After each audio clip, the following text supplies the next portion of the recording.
Welcome to Meynell TV, a short little show where I'm going to try to bring some joy, some knowledge and some thinking into your lives.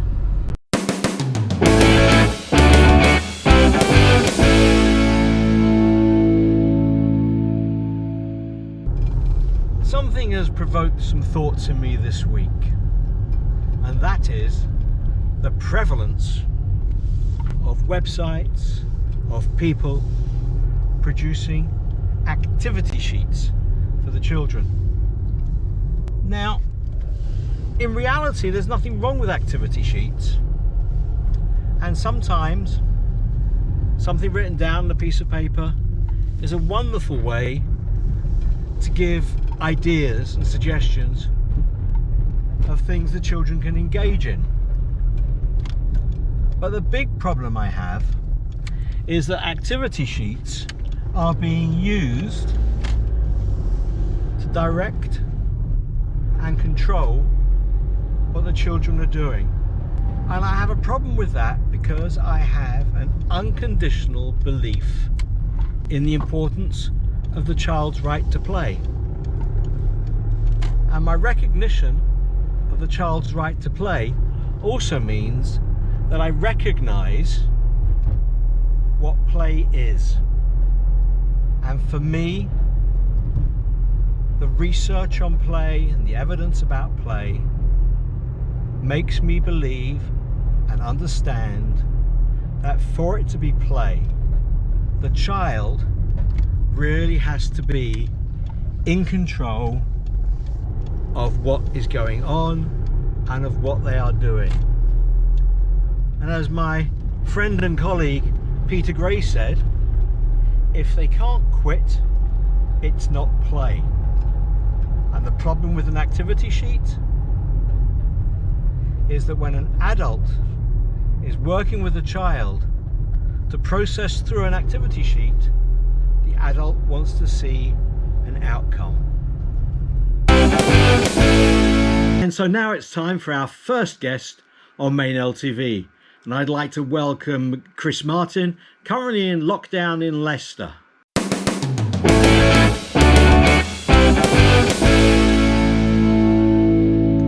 Thank you very much for inviting me, Meynell. Looking forward to participating. Let's start with the obvious question, Chris. What is your experience of the current lockdown? Well, my current experience is that it is totally weird. It feels very disassociating, both on an individual level and also going out into the wider world. It just feels just like weirdness, and I'm in a proto-zombie movie where you go outside and everybody's looking at each other, wondering if they're going to catch something from you. And then when I go out and say, hello, they go, oh, it's a person. Yeah, hello. Yeah, I went to my local health food shop to pick up some essentials, and it was like something out of a zombie movie, just without the zombies. The streets were deserted, nothing was moving, everything's closed. And even though it was the middle of the day and the sun was shining, it just, weirdness abounded. It was. Weirdness is just, I think, the best way of doing it. And I think that it makes you question what is normal, what should a new normal be, and looking at some of the other issues, such as, for example, I really like going outside, and unfortunately my bike is locked up at university, so I can't actually go for a bike ride. But Can't you walk to university, pick up your bike and ride home? No, because the university is at lockdown. Literally everything is locked. You cannot, including your bike. Well, talking about university, Chris, you're working on your PhD. I don't know how many of our viewers will know that, and you're looking at children's use of mobile phones on adventure playgrounds. I kind of got that right? Kind of, yes. Although what I'm looking at is, rather than children's use of not just mobile phones, but any kind of mobile digital technology, not just on adventure playgrounds, although that is a big bit of it, but also in their wider play lives. Oh, okay. You've been working on this for quite some time now, haven't you? And you're in the final writing up stages? That's right. I started in 2014, and I'm just 6 years, Chris. Yeah. Thank you for pointing that out. It feels like several lifetimes, and I'm just in the process of writing it up now. I have an 80,000 word deadline, and I'm up to 74,000 words, of which at least 5 words are good. 6 years of research, writing it up. Can you give us a heads up on anything interesting that you found out? Well, I could. I don't want to give too much away, because, as you might expect, it's what I have observed is a combination of things that we know already and things that are quite mundane, but people, when you think about it, you go, oh yeah, okay, that's not really surprising.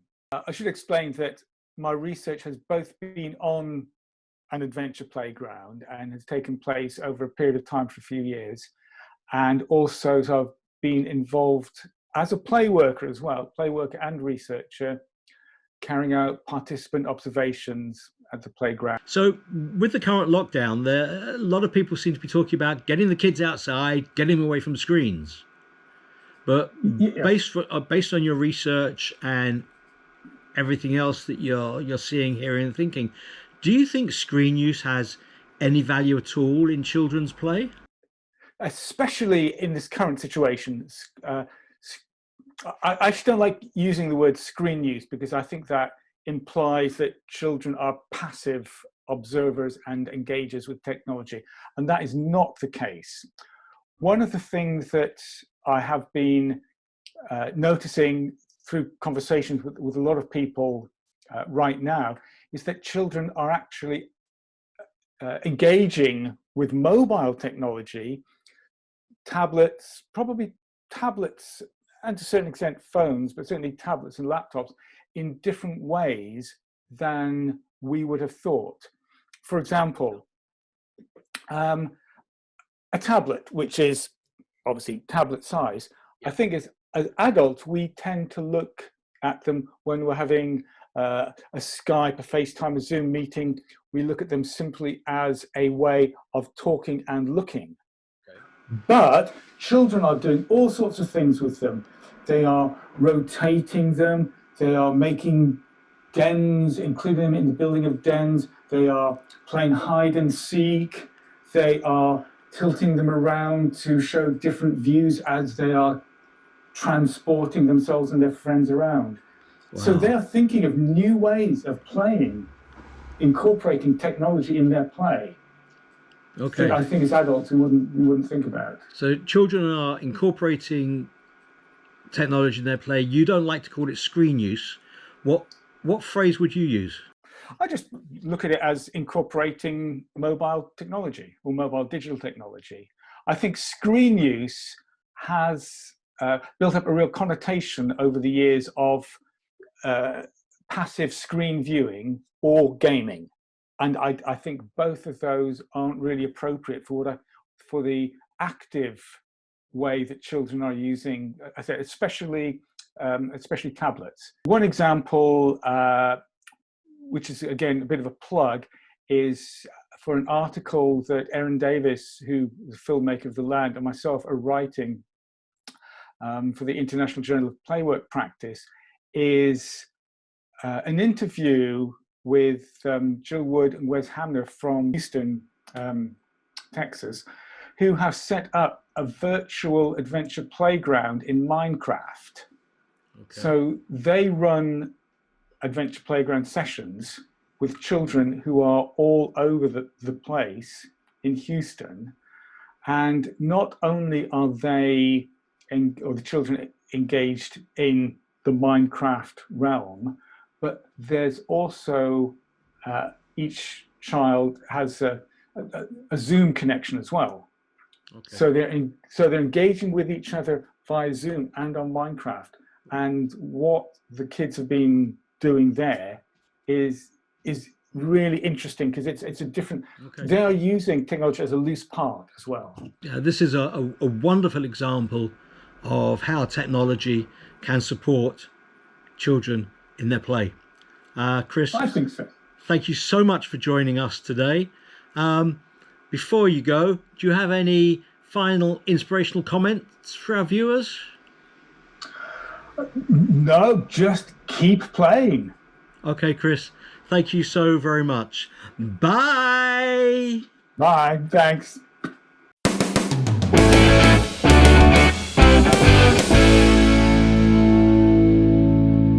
Okay, and now follow me as we go across to the big chair for this week's Playwork story. This week's story is called Coming From Behind, written by Kingsley Brown when he was a play worker working on the Florence Hayes Adventure Playground in Enfield. It was a cold afternoon. Little Alex had on his school uniform, a white shirt, grey trousers, black shoes, and his favourite blue jacket, which he got for his birthday. Alex normally made his way to the Adventure Playground each day after school. The Adventure Playground had many exciting areas to play. There was a circle-shaped slide made out of metal, a hammock, which was surrounded by sand, a variety of different climbing frames and swings, and a cage to play sports games in, and a long zip wire from one end of the playground to the other. The Adventure Playground was a fun place to go to for many children that lived in that area, and children also came from further away. The Adventure Playground was big and brightly coloured. You could notice it from a long way away. Alex loved coming here because he was able to play his favourite game, which was table tennis. The table tennis was then located inside the Adventure Playground building. Inside seemed like another world of its own, packed with more fun things to do, like playing pool, table games, board games, table tennis, art and craft, and even computer games. Alex opened the gate to the Adventure Playground and started running towards the building. He realised he was the first one there. Yes, he shouted, as this meant he was the first to all the games. Good afternoon, Mr. J, said Alex. Good afternoon to you too, said Mr. J. Mr. J was a wise old man, full of spirit, aged 80. He was a senior member of staff at the playground. Alex zoomed past him and onto the pool table. Who wants to play me at pool? I will beat anyone, said Alex. From another corner of the room, a voice could be heard saying, Alex, Alex, Alex, that sounds like a challenge to me. This was another one of the play workers. He was very competitive. The play worker walked over to the pool table, head high and looking confident as he picked up the pool cue. The play worker took the first shot. The red ball went in straight away. Alex, I'm going to make this real hard for you, he said. The game's not over yet, Alex replied. Another 3 balls were potted by the play worker. Want to give up yet, Alex? He said with a smile on his face. Nope, said Alex. He didn't seem fazed at all. Alex was losing at this point, but it was now his turn to try potting balls.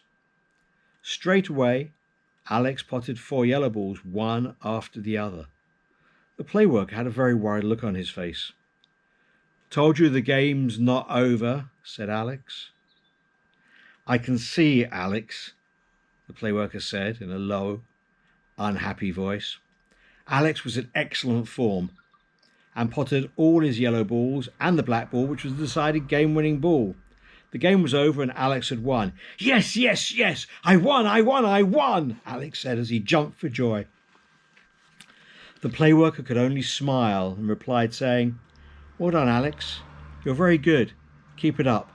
And they both went their separate ways. There are a number of things I love about this story and a number of things it tells us about play work. The play worker wasn't patronising to the child. The playworker wasn't going to let the child win. The playworker engaged in the game on an equal level with the child. The child sensed this. It was a real competition. The child was respected by the playworker, and the playworker was authentic and showed his true feelings when he lost. We can remember and learn from this, that when we are working with children and young people, be true to ourselves, so long as we are still maintaining respect, consideration, and care for those who come to our settings. Okay, well that's it for our first episode. Massive thanks to Chris Martin for being our interviewee and sharing some of his thoughts with us. We'll be back next week with more stories, news, interviews, thoughts, but use the hashtag Meynell TV and let us have some of your ideas and thoughts about what to include, who to interview, and give us your feedback. We'll pick it up on our social media channels, and have a good week. Stay safe.